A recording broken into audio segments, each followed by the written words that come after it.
Olá pessoal, sejam todos bem-vindos a essa primeira aula remota do curso de Química Inorgânica do programa de pós-graduação em Química da UFMG. Como eu expliquei para vocês na nossa reunião, vai ser tudo bem artesanal, é tudo muito simples. Eu estou aprendendo agora como fazer esses vídeos, espero ir melhorando ao longo do tempo, mas esses vídeos iniciais eles vão ser sempre muito simples. É claro que eu dei uma arrumada aqui, né? Então a janela está aberta aqui para dar uma luz melhor. Claro que tem a minha biblioteca de fundo, porque toda live tem que ter uma biblioteca de fundo. Cada aula eu vou usar uma caneca diferente. Eu tenho uma coleção de canecas de lugares que eu já tive a oportunidade de visitar. Então cada aula eu vou tomar água numa caneca diferente. Só para mudar um pouquinho, né? Fazer uma coisa bonita, já que é para fazer, vou fazer bem feito, né? Pelo menos eu vou tentar. Então, como eu falei com vocês, vai ser algo muito simples, mas que o foco principal é o foco no conteúdo. Então, eu vou tentar passar um pouco por dar o curso da melhor forma possível, que seja comparável ao que eu daria na modalidade presencial. Então, como eu comentei, todos os vídeos eles serão razoavelmente mais curtos, eles não terão aquela duração de uma aula, mas eles serão vídeos com tópicos muito específicos. Então você vai ter vídeos bem curtinhos para falar de um assunto muito pontual e você vai ter vídeos um pouco mais longos também. Como eu combinei com vocês, o nosso primeiro vídeo vai ser uma revisão daquilo que eu já dei nas aulas presenciais que nós tivemos. Então, você já tem um material completo, eu peguei um compilado daquele material, dei uma resumida para a gente poder passar dos principais pontos, e a partir do próximo vídeo, a gente já deve aprofundar um pouco mais em coisas que a gente ainda não viu, e aí sim vai entrar de uma vez no formato remoto. Então, por favor, peço para vocês desliguem o celular, fechem todas as outras abas do computador de vocês, presta atenção que a nossa aula agora, então, ela vai começar. Tá joia? Vamos lá. Bom, então, esse primeiro vídeo, como eu comentei, é um vídeo de revisão que vai falar o que eu já falei com vocês. Então, o nosso curso, ele tem um foco um pouquinho mais avançado na parte de estrutura eletrônica. Mas eu gosto de começar do início, né? A estrutura eletrônica ela está relacionada com a estrutura do átomo. Então, como que começou esse pensamento sobre o átomo, né? Esse pensamento sobre o átomo, sobre como é a matéria na sua maior intimidade, digamos assim, ela é antiga. Né? Você tem ideias que vêm lá da época dos gregos. E uma das mais relevantes, apesar de que na época não foi tão aceita, é a proposta de Demócrito, lá de 400 a.C., que ela fala que a matéria, quer dizer, as coisas, né, é uma combinação de vazio e matéria. E aí, o que é vazio? Vazio é nada, né? É um vácuo absoluto, enquanto que a matéria ela seria composta por uma infinidade de átomos. E essa palavra átomo ela tem origem lá no grego, que significa que é algo que não pode ser dividido. Né? O A é um prefixo de negação, enquanto tomo ele vai ser alguma coisa que pode ser dividido. Então não pode ser dividido.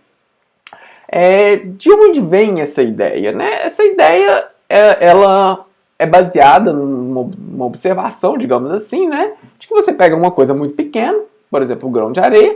Se você parte aquele grão de areia em uma parte menor, né? Divide no meio, você vai ser duas partes ainda menores. E se você for partindo sucessivamente, chegará um momento onde você não vai conseguir mais partir. E é isso que você não vai conseguir mais partir, é o que os gregos chamam de átomo. Esse átomo, né, nessa visão de Demócrito, ela tem algumas propriedades. A propriedade que ele é indivisível é que ele é eterno. Quer dizer, cada um tem uma propriedade específica e ele é eterno e você não vai conseguir dividir. Bom, esse modelo, como eu discuti com vocês na nossa aula lá em março, esse é um modelo que não é considerado um modelo científico, ele é um modelo, digamos assim, filosófico. Por quê? Porque ele não é baseado em evidências experimentais, né? Eles são observações da natureza e fundamentado em pensamentos, né? Como deve ser, mas sem nenhuma grande comprovação experimental, o que é um requisito, digamos assim, no modelo científico. Bom, houve um grande período, né, entre esse modelo atômico proposto por Demócrito até os modelos mais modernos, né? Lá era 4 a.C., aqui nós já estamos em torno do século XVIII, então quer dizer, são mais de 2.000 anos sem uma forma mais elaborada de modelo. E o que tem nesse período é o desenvolvimento do método que a gente conhece como método científico. E aí o modelo atômico de Dalton, que é o próximo, né, modelo relevante, é um modelo muito interessante porque, primeiro, ele traz de volta a discussão sobre a estrutura atômica, mas, diferentemente do modelo de Demócrito, você vai ver que a ideia do modelo é muito parecida, só que o modelo dele é baseado em evidências experimentais. Então, Dalton, que por curiosidade, né, eu comentei, é o mesmo Dalton do daltonismo, né, que descobriu aquela doença que algumas pessoas têm dificuldade de diferenciar algumas cores, ou chegam inclusive a trocar algumas cores. O modelo de Dalton ele é muito baseado nas leis que a gente conhece como as leis ponderais, lei da conservação da massa, lei das proporções definidas, lei das combinações volumétricas de gases. Essas leis, elas fundamentam, elas dão uma base científica para a proposta dele. Então ele usa isso, né? Ele cria esse modelo para explicar essas leis que já estavam sendo determinadas. E basicamente ele vai concluir, né, vai chegar numa premissa muito parecida com a de Demócrito, que fala que toda matéria é composta por átomos. E o átomo, na visão dele, continua sendo aquilo que não pode ser dividido. Então, claro, já se conhecia diferentes elementos químicos naquela época, né? Então, na visão dele, os átomos de diferentes elementos químicos seriam átomos diferentes. Esses átomos, né, ao participarem de reações químicas, a identidade dele não é perdida. Então, assim, um átomo de carbono sempre será um átomo de carbono. E com base nisso, ele consegue explicar, por exemplo, a lei da conservação da massa, que é uma lei extremamente importante, né? Vamos dizer assim, para a nossa química de bancada, que é válida, né? E, então, esse modelo dele consegue explicar várias coisas, né? E aí ele define, né, que alguns compostos que já eram conhecidos são formados por combinação desses átomos, de um ou mais elementos, né? E ele, na época, claro, não eram tantos elementos, tantos compostos assim conhecidos, ele estabelecia que esses compostos deveriam ser formados, né, pelas combinações mais simples possíveis. Então, proporção de 1 para 1, por exemplo. Então, na época, pensava-se que a água era OH e não H2O, como se sabe que é hoje. Carbono e oxigênio é 1 para 1 ou 1 para 2. Então, deveriam ser as menores proporções possíveis. Bom, no entanto, o modelo atômico de Dalton ele é muito interessante porque ele consegue explicar qualquer fenômeno que envolve massa.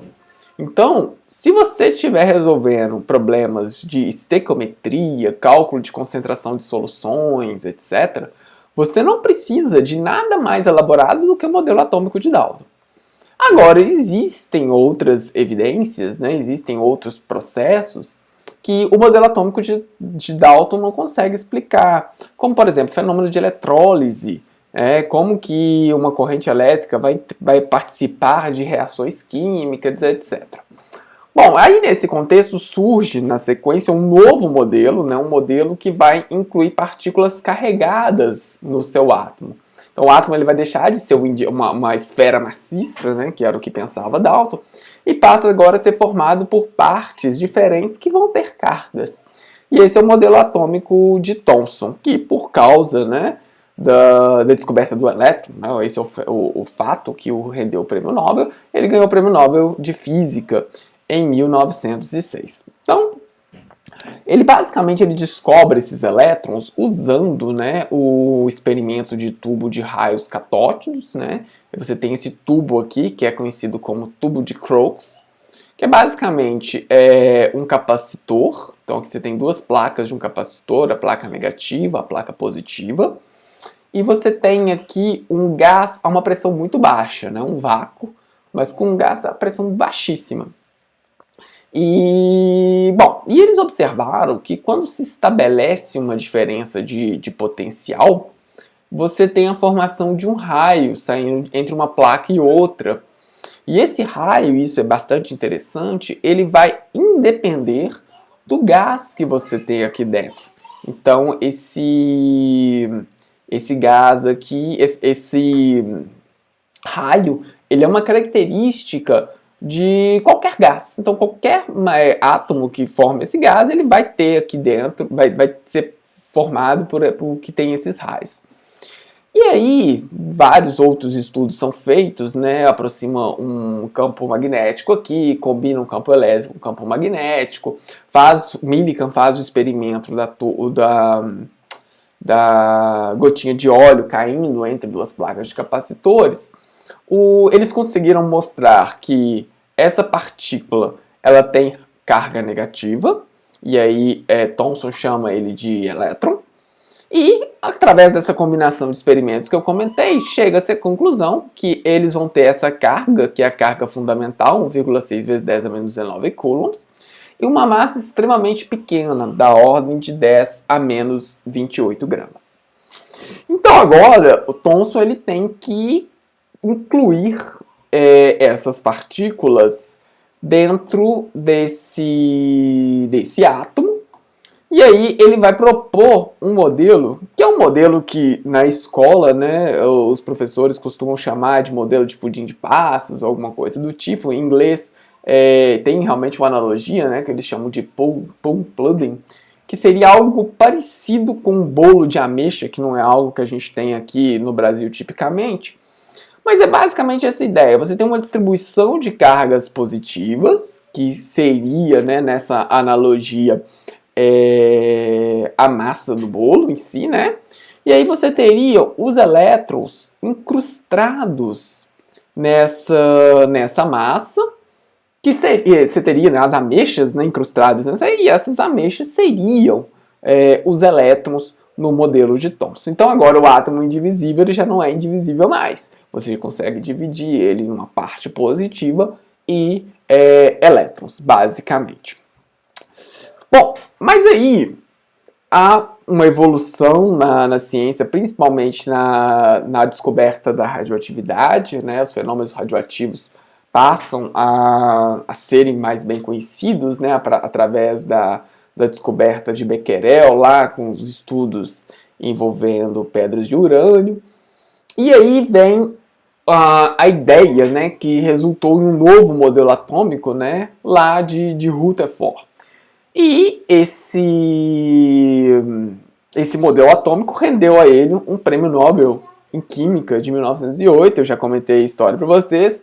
No discurso dele, ele não gostou muito, porque ele é físico e aí ele não gostou de ter sido laureado no prêmio Nobel de Física. E ele comenta, né, no discurso dele de recebimento do prêmio, que ele já viu muitas transformações na vida dele, mas nenhuma transformação tão rápida quanto a de um físico em químico.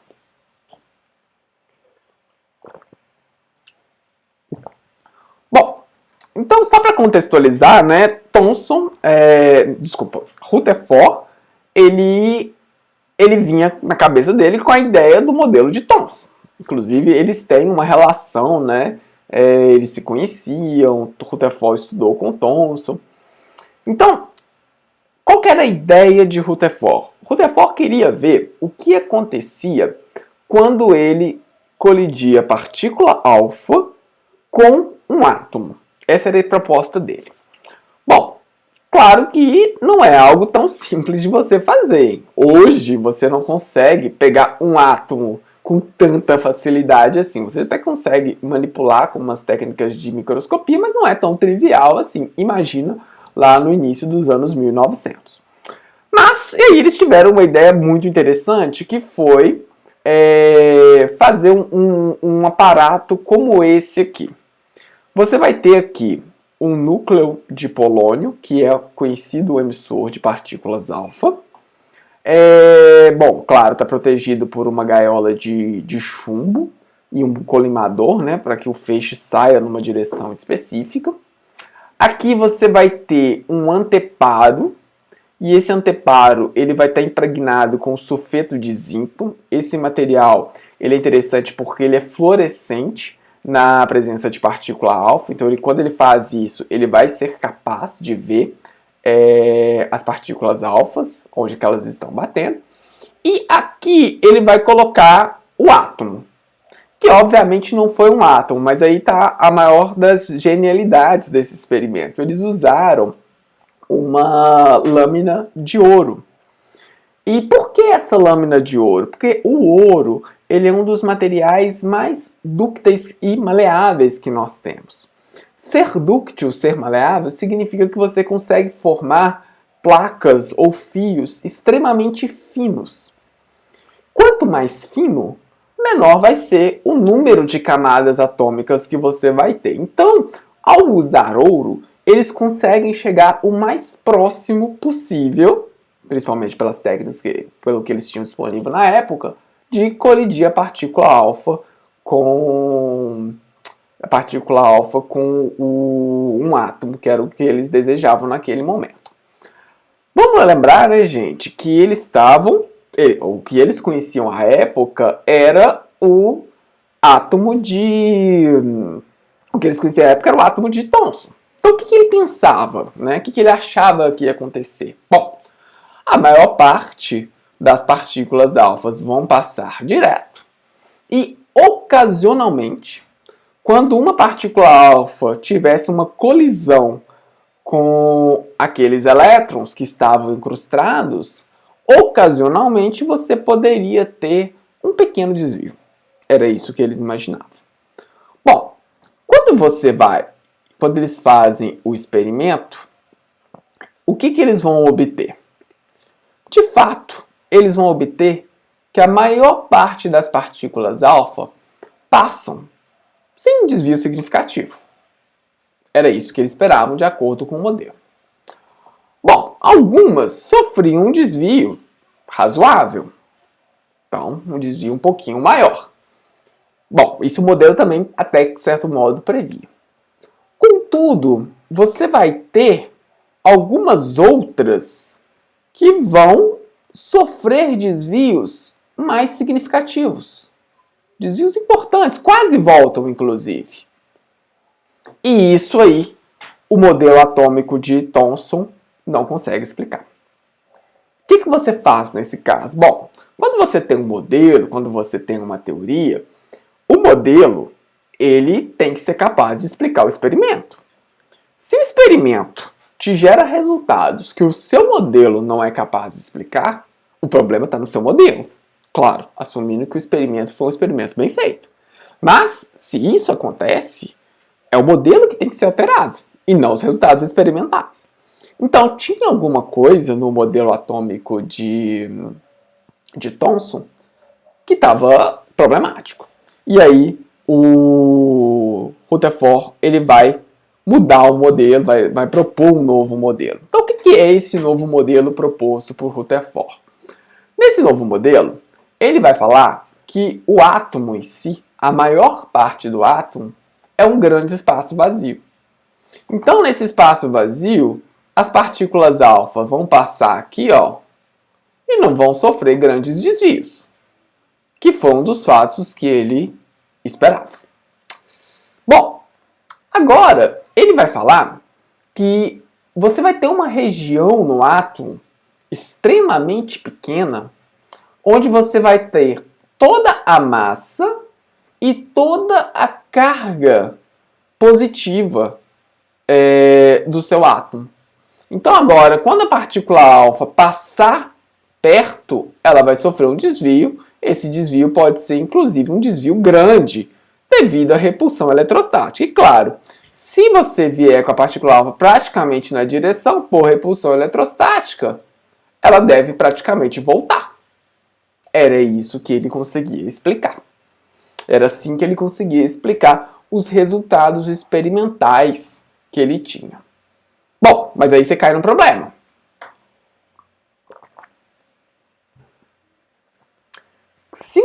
Como é que você faz, então, com os elétrons que haviam sido descobertos anteriormente por Thomson? O elétron é um fato, ele faz parte do átomo, Thomson já tinha deixado isso muito claro.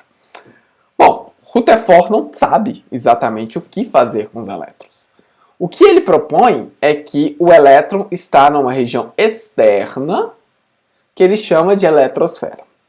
Então o átomo agora ele vai ser dividido em duas partes. Uma parte chamada de núcleo. Esse núcleo ele vai ter praticamente toda a massa e toda a carga positiva do átomo.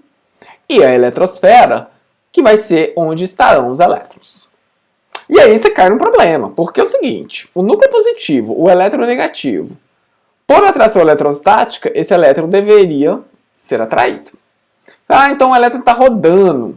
Bom, as leis de Maxwell já eram muito bem estabelecidas a essa época, e já se sabia que se você tem uma carga orbitando outra, o que era esperado era um movimento espiralado e deveria cair.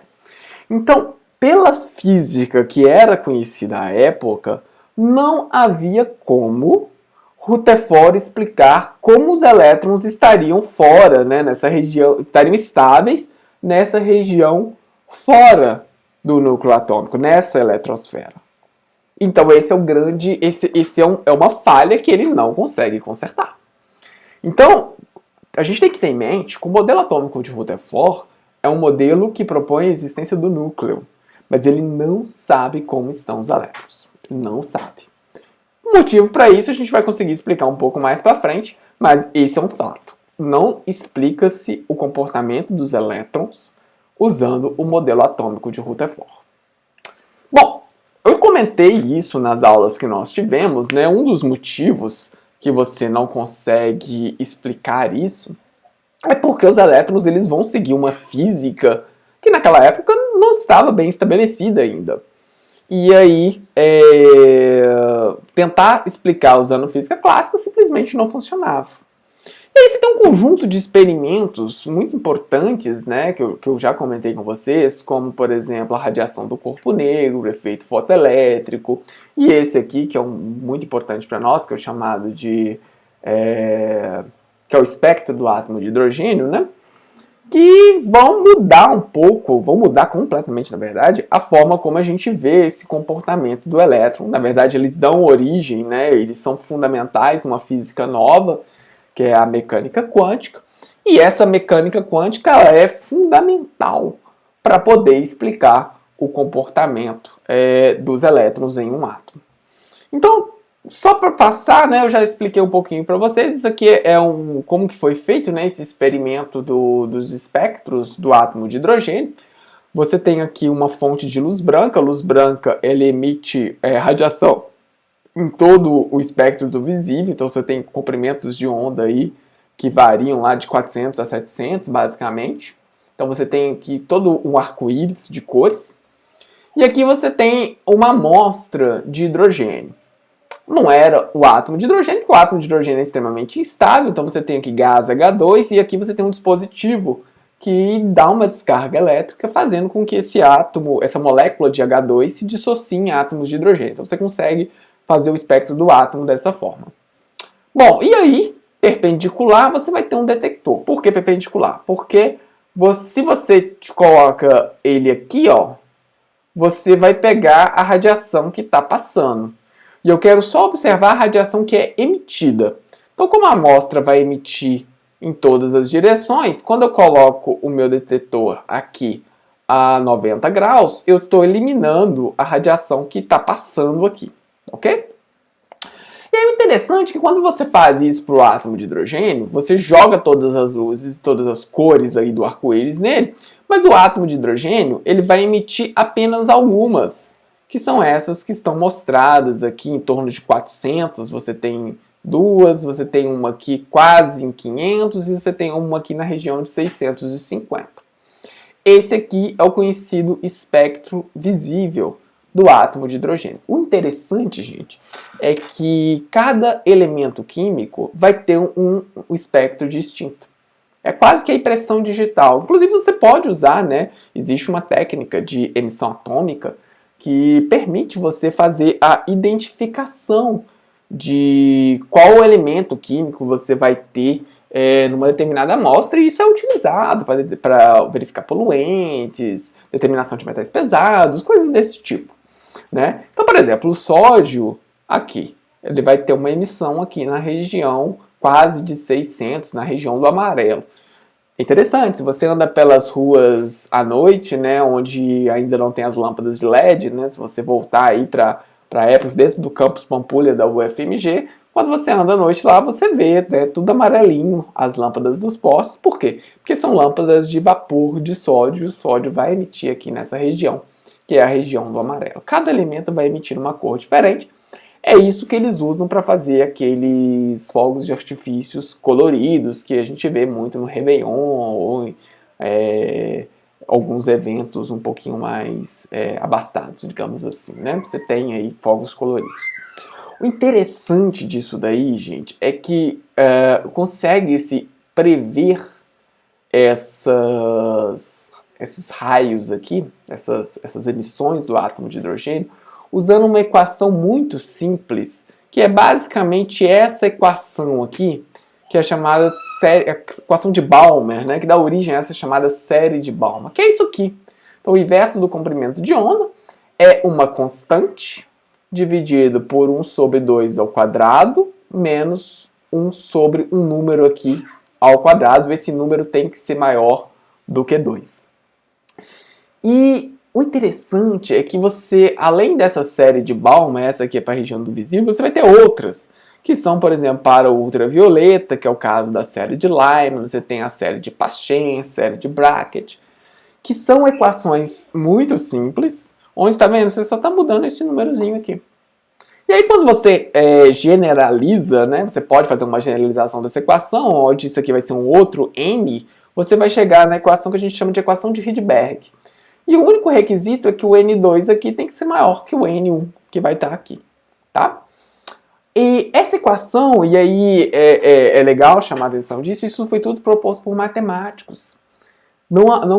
Sim, o que eles fizeram foi um ajuste matemático para obter essas equações, mas não se sabia a física que estava por trás disso. E isso levou, né, isso chamou a atenção.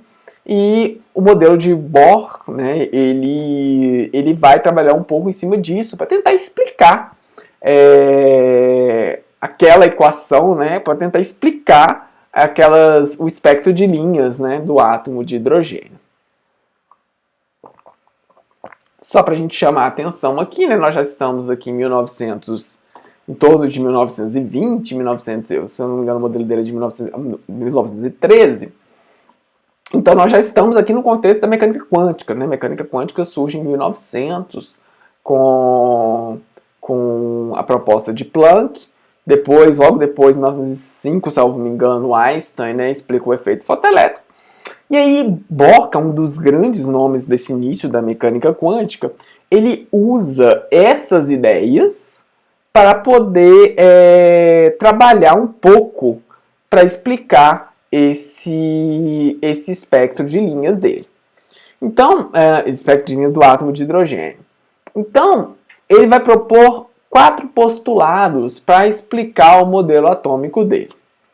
No primeiro desses postulados, ele fala que o elétron ele só pode estar em alguns estados estacionários. E esses estados estacionários, eles possuem uma energia bem definida. Então é aquela história, no modelo de Rutherford, o que a gente pensava? Bom, você tem o núcleo e você tem o elétron. Bom, se o elétron ele seria atraído por um núcleo, ele iria cair. Bohr fala não, fala assim, ó, eu coloco o elétron num determinado estado e nesse estado o elétron não vai cair. Ele vai ficar lá ele vai ficar lá orbitando. Então, por quê? Bom, não sei. Isso é um postulado. O meu modelo funcionar tem que ser assim. Então ele não conhecia tanto bem a física por trás, mas ele postula isso baseado no conhecimento que vem da mecânica quântica.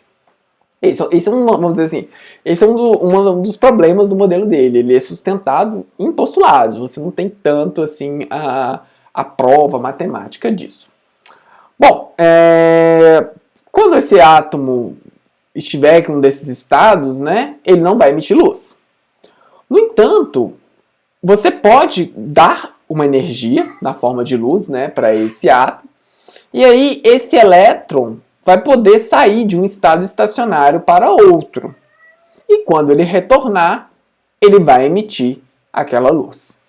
Essa luz, né, vai ser uma energia que é correspondente à diferença de energia entre os estados estacionários. Basicamente, essa é a ideia.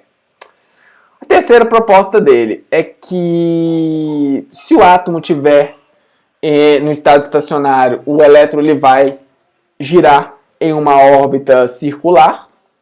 E por fim, ele vai falar que esses estados estacionários, né, esses estados eletrônicos permitidos, não podem ser qualquer um, mas vão ser apenas alguns que vão me gerar momento angular múltiplos de h sobre 2π. Bom, desses 4 postulados que vão formular o modelo dele, esses 2 aqui estão corretos e são usados na mecânica quântica, no modelo mais próximo que a gente conhece hoje. Esse quarto aqui em verde, ele é parcialmente correto. De fato, o momento angular ele é quantizado, mas não é um múltiplo de h sobre 2π, tem um fator aqui que muda um pouco isso. E esse terceiro aqui está completamente errado. Pouco depois do modelo de Bohr, né, que ele usa as órbitas circulares, Sommerfeld mostra que órbitas elípticas funcionariam também.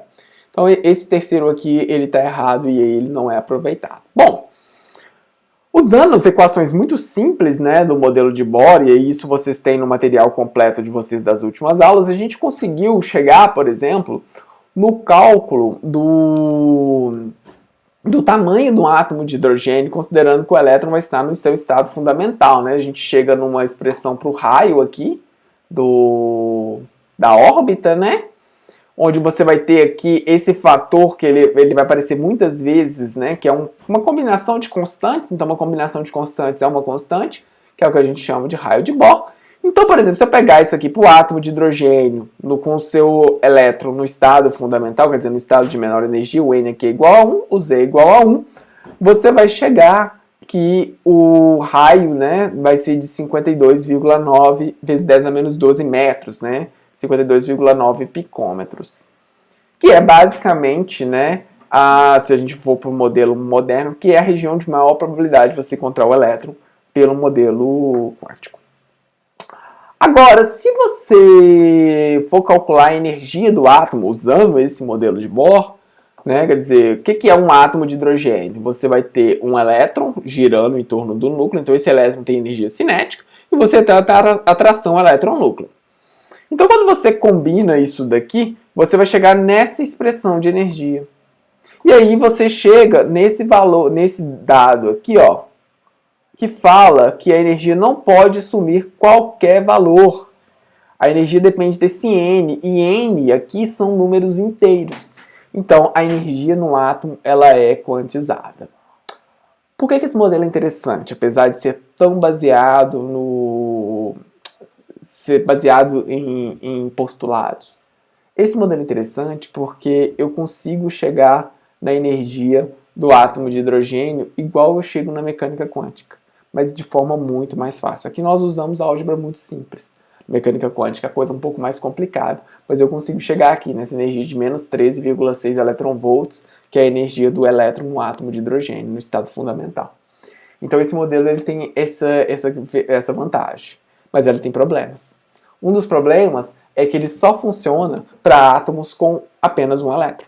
Então você pode calcular o argônio, por exemplo. O argônio tem 10 elétrons, mas aí você tem que calcular o argônio 9 mais. Você tem que tirar todos os elétrons, exceto um, e aí você consegue fazer isso. Um outro problema é que esse modelo ele é baseado em postulados. Então, assim, eu tenho um conjunto de condições que eu estipulo que tem que ser daquela forma para o modelo funcionar. Então, esse é um outro problema.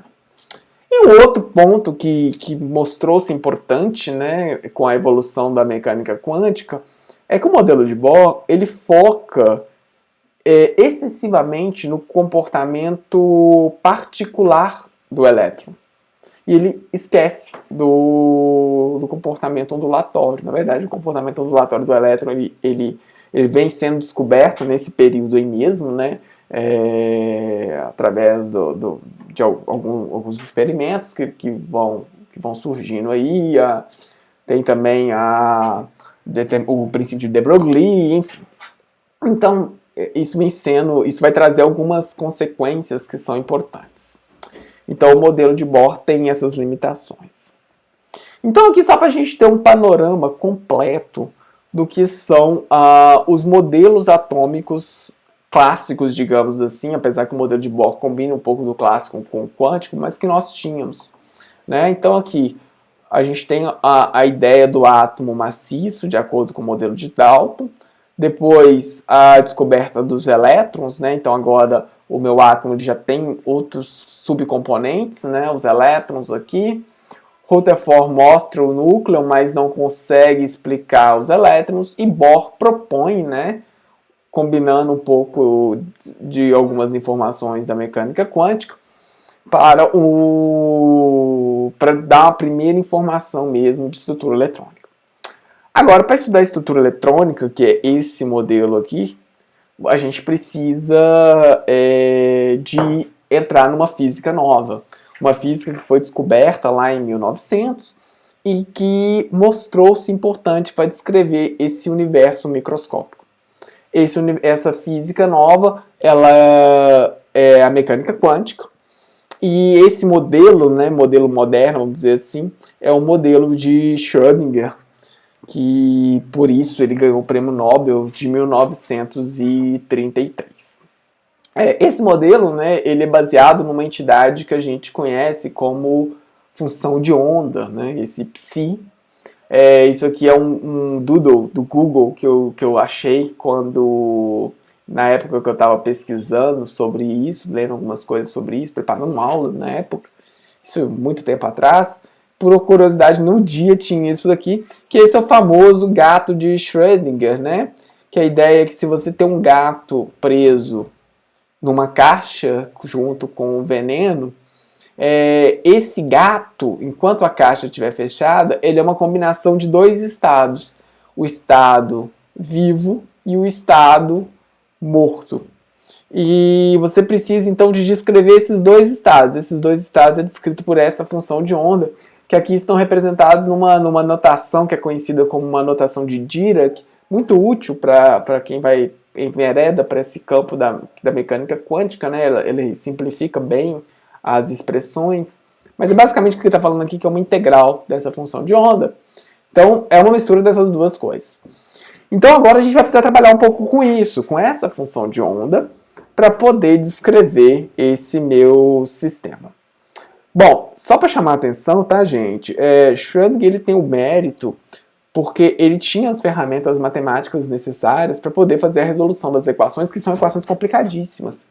Mas você tem grandes nomes que participaram do desenvolvimento desse arcabouço teórico para dar origem a essa mecânica quântica. Então você vai ter ali Max Planck, que descobriu a quantização da energia, Einstein, com o efeito fotoelétrico, que, de certa modo, ele dá bastante viabilidade ao que era proposto por Planck. E é interessante que depois na história o Einstein é um dos grandes nomes, uma das grandes pessoas que relutavam contra a mecânica quântica. Ele falava que Deus não jogava dados, né? Quer dizer, a quântica tem uma probabilidade aí associada, ele falava que Deus não jogava dados. E Einstein e Bohr tinham vários embates para tentar estabelecer a mecânica quântica, né? Tem várias conferências de Solvay que eles trabalharam muito em cima disso. Tem uma história muito interessante, tem um livro do Einstein que eu recomendo, se alguém quiser conhecer um pouquinho dessa história aí, é bem legal. Bom, basicamente, o que eu preciso fazer é resolver essa equação, que é uma equação de onda. Então aqui eu vou ter um operador é um ente matemático que executa uma ação, né? Uma função, um mais, um menos, uma derivada, enfim.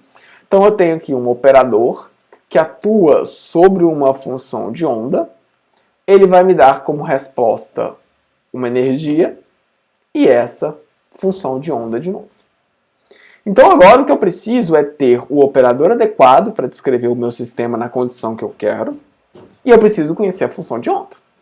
Então esse é o problema que eu tenho para resolver. Bom, para o caso de um átomo de hidrogênio, que é o foco nosso inicial, o que é o meu operador? Bom, eu preciso ser capaz de descrever a energia cinética do meu elétron, e aí eu chego nessa primeira expressão aqui, que é um operador de energia cinética. Como você chega na fórmula desse operador, tá, gente? Não é trivial, mas é possível. Quem tiver interesse, eu acredito, claro, no curso de quântica se ensina isso. E aí você tem uma parte que é uma parte potencial, que é o elétron sendo atraído pelo núcleo no átomo de hidrogênio. Bom, eu posso descrever o átomo na condição que eu quiser. Se eu quiser colocar um átomo de hidrogênio sobre a presença de um campo magnético, eu posso fazer isso. Só que aqui nesse termo potencial eu vou ter que achar um operador que vai descrever o efeito, vai descrever a ação desse campo magnético. E assim vai. Então eu posso descrever em qualquer condição. Então esse operador atua sobre a função de onda, ele me devolve então essa função de onda e a energia dessa condição que está sendo estabelecido aqui. Bom, chama a atenção, tá, gente, que essa não é a equação da quântica, vamos dizer assim, isso é uma equação de onda normal, tanto que vocês podem ver aqui que você atua sobre a função de onda e obtém de novo a função de onda. Qual função que, quando você deriva dela duas vezes, você vai ter como resposta ela mesma? Vão ser funções tipo exponencial, que na verdade são combinações de seno e cosseno. Então é o que eu estou falando aqui de mecânica ondulatória o tempo todo. Mecânica quântica trata-se de uma mecânica ondulatória. Essa função psi aqui, né? Que é a função que vai ter toda a informação desse movimento do elétron, é o que a gente conhece como um orbital. Então o orbital é isso, é essa função de onda. Ela não tem significado físico, porém, ao quadrado dela, ele vai me dar uma probabilidade. Então aqui, por exemplo, eu pego uma função de onda e elevo ao quadrado, eu vou ter a probabilidade de encontrar um elétron em uma determinada região. Por isso que passa assim. Então, eu contei um pouco dessa história na nossa aula presencial, então agora eu deixei de querer saber onde está o elétron, porque o princípio da incerteza, de certo modo, ele me limita nesse sentido, e eu passei a querer saber qual a probabilidade de encontrar o elétron. Isso é um ponto bem interessante. Resolver essa equação não é trivial, bem complexo na verdade, vocês resolvem ela lá na quântica, mas eu não consigo resolver elas nas coordenadas cartesianas convencionais, os x, y, z que a gente está mais acostumado. Não há nenhum problema de ordem física, mas tem um problema matemático. Você chega numa etapa da sua equação que você simplesmente não consegue mais resolver. Então, o que a gente faz é trabalhar com um sistema de coordenadas diferente. Em vez de trabalhar no coordenada cartesiana, o x, y, z, que vocês estão habituados, eu passo a trabalhar em coordenadas esféricas, que é simplesmente uma outra forma que eu tenho de descrever o meu espaço. Então agora, em vez de eu dar um conjunto de três números, um x, um y, z, o que eu vou dar é um vetor R aqui. Esse vetor R ele vai de 0 a infinito. Um ângulo θ, que vai de 0 a 180.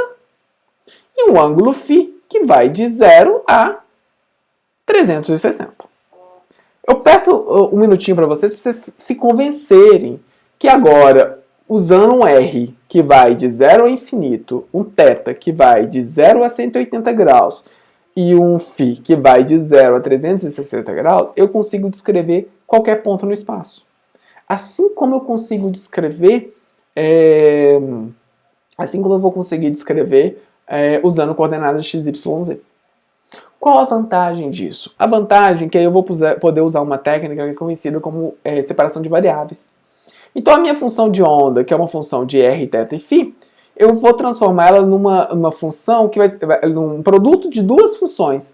Uma função que vai depender exclusivamente da parte radial e uma outra função que vai depender da parte angular.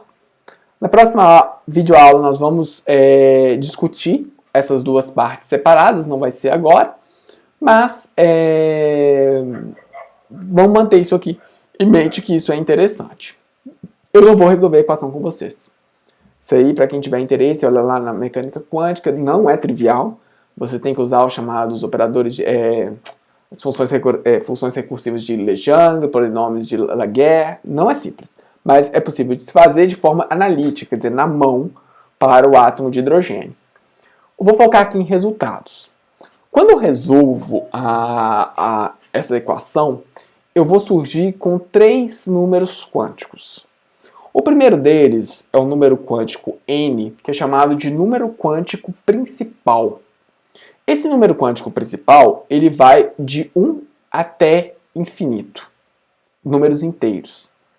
E ele é chamado de número quântico principal porque ele vai estar relacionado diretamente com a energia do elétron no átomo de hidrogênio. Então, para eu saber a energia do elétron, eu só preciso saber do valor do n de um orbital, onde ele está. Bom, esse número quântico também ele vai ter um papel importante porque ele vai me dar informação sobre o tamanho do meu orbital.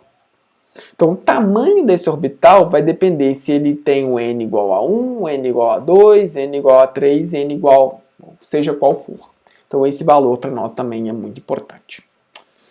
Bom, quando eu vou para a parte angular da minha função de onda, eu vou surgir com mais 2 outros números quânticos. O primeiro é o número quântico L. Esse número quântico L, ele vai me dar informação acerca do momento angular do meu elétron. E ele vai assumir valores que vai de 0 até n-1, variando de 1 em 1, sempre números inteiros. Aí aqui eu chamo a atenção que o pessoal costuma errar, fala assim, então se o meu n igual a 2, o L é 2 menos 1 é 1. Não. Ele assume todos os valores, pode assumir qualquer valor até o n menos 1. Então, se o n igual a 2, eu posso ter o L 0, eu posso ter o L igual a 1. Ok? Do ponto de vista de atribuição, nomenclatura, né, dependendo do valor do L, eu atribuo uma letra para ele. Essa letra tem origem aqui na espectroscopia. Então, L igual a 0 vai receber a letra S, o L igual a 1 vai receber o P, o L igual a 2 vai ser o D, e o L igual a 3 vai ser o F. Bom, não são os únicos que existem, tá, gente? Se eu tiver o N igual a 4, vai ser o G. O L igual a 5 vai ser o GH. E assim vai. E aí aqui vai seguir a ordem alfabética até o final. Você fala, mas não existe nenhum átomo com orbital G. Bom, não existe nenhum átomo no estado fundamental dos conhecidos que tem orbital G ocupado. Isso é verdade. Mas, quando você vai para estados excitados, quando você vai para cálculos extremamente precisos, você vai precisar incluir esses orbitais G também. O elétron pode ocupar um orbital desse tipo. Quando você também resolve, né, a parte... só voltando aqui, desculpa. No caso aqui do momento angular, então o número quântico secundário me dá a informação do momento angular, que basicamente vai estar relacionado com o formato do meu orbital. Então, por exemplo, o L igual a 0 vai ser um orbital de formato esférico, o L igual a 1 vai ser um formato na forma de um halter, o L igual a 2 já vão ser como se fossem 2 halteres cruzados, o F já é um pouco mais complicado e assim vai. Então, é a forma do orbital.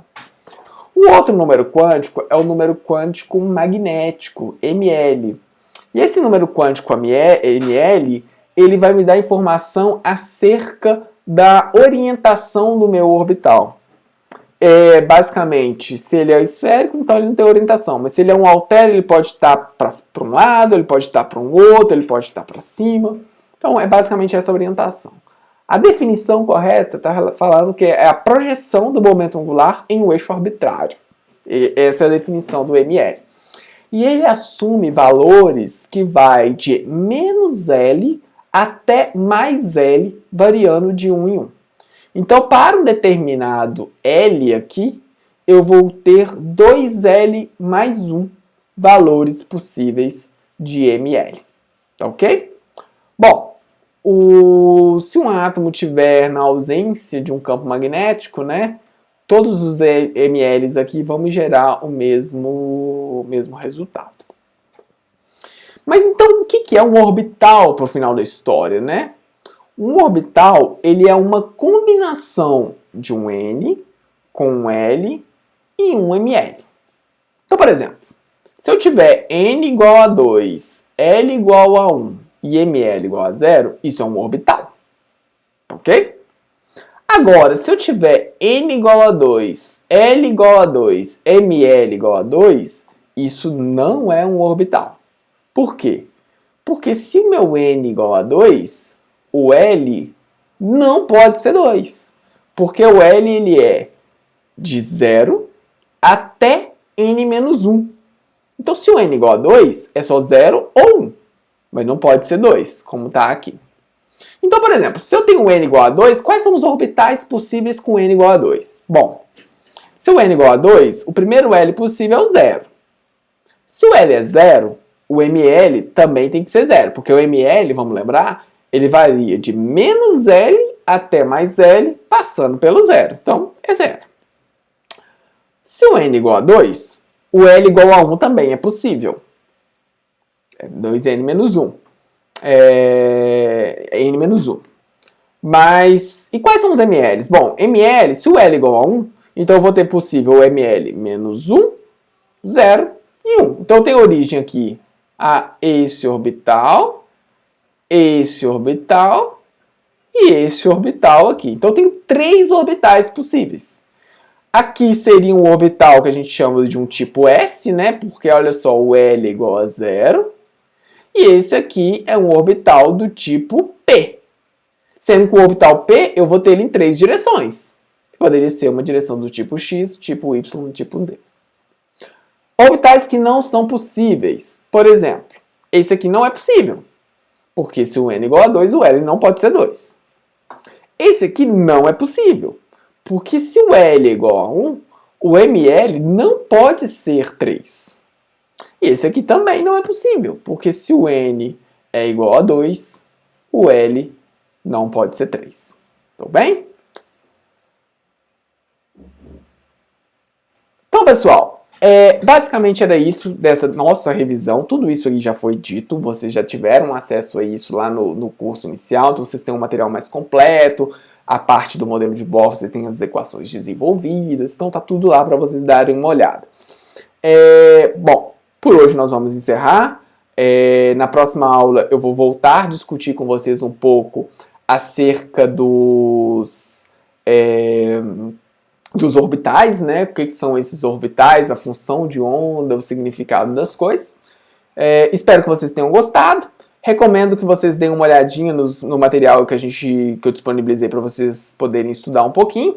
E aí, em breve a gente volta com mais uma aula, tá joia? Um forte abraço por todos. Estejam bem, estejam em segurança. Um abraço, tchau, tchau.